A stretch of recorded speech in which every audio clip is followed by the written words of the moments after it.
Hello, this is Val Lemoyne, CEO of the Real Estate Made Easy Group, powered by Keller Williams. Today we're going to talk about should buyers wait or not. That seems to be like a common thread. A lot of buyers are thinking, man, right now is just not a good time to buy. And maybe if they wait, then the prices will go down.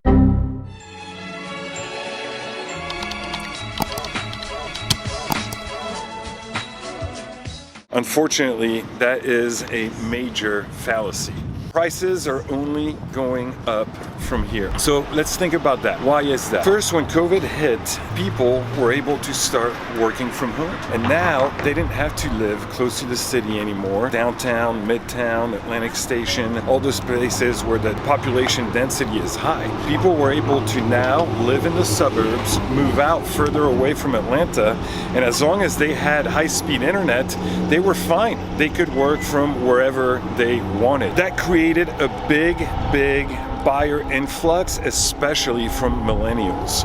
Millennials are now in their late 20s to mid 30s. They're in the second and third tier jobs. They've accumulated a little bit of money for a down payment, and especially with rent increasing, there is a big buyer demand from millennials. Usually they're looking for move-in ready properties, just want to buy a house and move in with minimal maintenance. So next, prices are going up. So the question is, are the prices going to keep on going up, or are they going to eventually level and correct? Well, right now, yes, this is the strongest and the highest that the prices have ever been, but it's going to keep on going up from here. Why is that? This is the lowest inventory that we've ever had in the history of real estate. And even though it was low during COVID, it's actually 25 to 28% lower today than it was post-COVID numbers. So supply and demand says that if there's a high demand and a low supply, well, the prices are going to go up. And that is really the number one most reason why prices are not going down anytime soon, because there's 3 to 4 times buyers than there are houses for sale. The next thing is the inflation. So initially at the beginning of the year, it was projected that we were going to have 7% of inflation, and we're actually looking at 9% of inflation. So that means that every single asset that you have is going up 7 to 9% this year alone. The more expensive the asset, the more it's going to go up, right? Because it's a percentage. So that means that real estate is going up another 10% just because of the inflation. So that's not going away anytime soon. The other thing is interest rates are going up. They just went up 0.5% 2 days ago. Don't shoot the messenger, okay? Sorry, buyers. I mean, I know it's not good news. I'm refinancing some properties myself, but interest rates just went up 0.5%, and they're going to keep on going up. And that's how we're going to mitigate, and that's how the Fed controls inflation, is by increasing interest rates. So we were wondering, hey, is that going to scare off a lot of buyers? That actually ended up creating a massive sense of urgency in the buyers. We need to hurry up and buy a house now because the interest rates just went up 0.5%, and they're going to keep on going up. After the COVID dust settled, people started getting vaccinated, people started feeling more comfortable being around other people. We thought that we were going to get a major influx in inventory because now people are feeling more comfortable, so they're going to list their houses and feel more comfortable with strangers being in their house. There was no massive influx in inventory.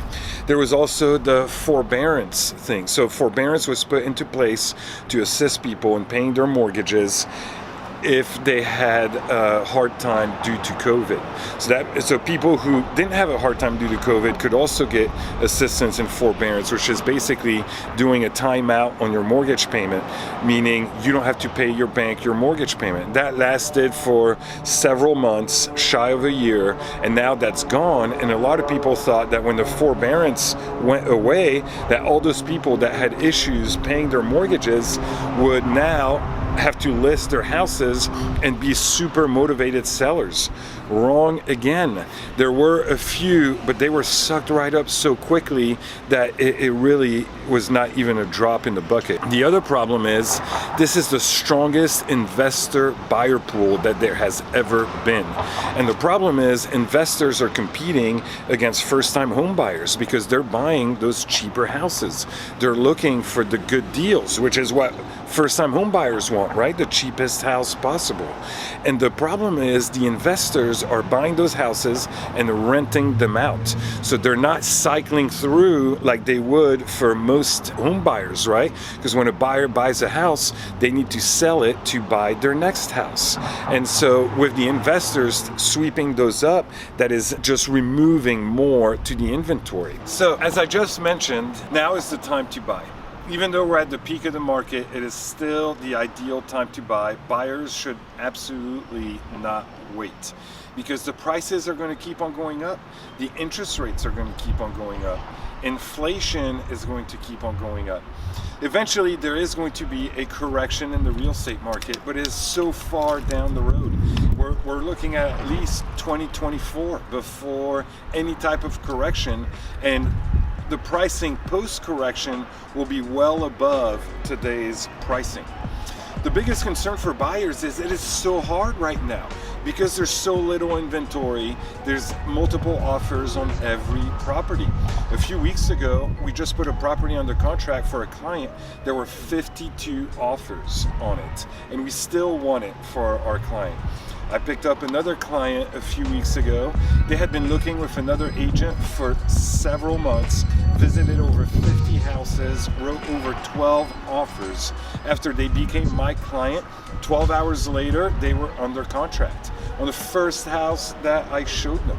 We have a proven system on how to win properties for our clients, and it works. So it doesn't matter if you're a first-time home buyer, an ex, or this is your fifth house. If you want to be competitive, you got to work with the best. You have to stack all the odds in your favor. And we'll do another video about what it takes to win multiple offers.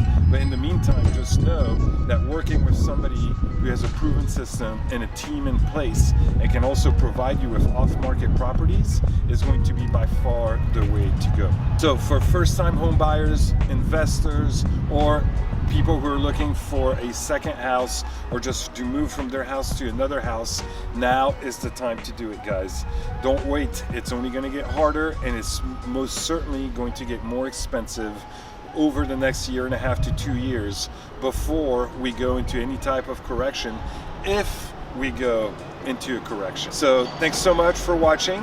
Please like and subscribe, and I look forward